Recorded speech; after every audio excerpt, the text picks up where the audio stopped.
Hello, today we're going to be going over spirometry using this peak flow meter. So what this is going to do is pretty much going to measure the lung capacity as well as seeing the severity of the asthma. We want to make sure first to get a baseline. The baseline is going to be determined over time once the athlete and the individual has used this repeated times. We want to make sure that this is done in the morning or late in the evenings. We want to do it when they don't have any medication in their system, and also 4 to 8 hours after using their bronchodilator. We want to do 2 to 3 times, and we want to choose the highest number.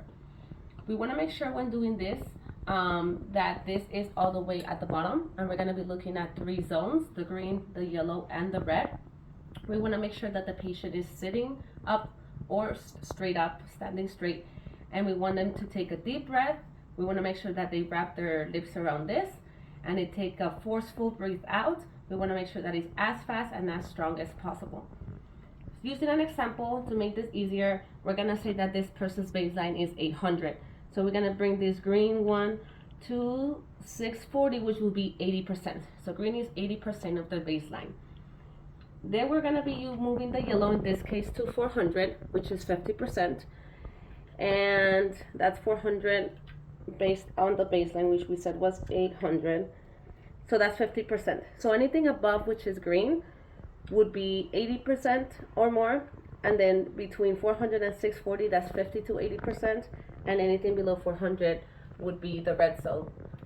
We want to make sure that if they blow into this and this has gone up into the green zone, this is all fine, meaning their asthma is under control. We do not have to do anything. If it lands in the middle in this yellow zone, we want to take caution. We want to follow the guidelines as prescribed by their doctor in their asthma plan under the yellow zone, which might include taking their inhaler.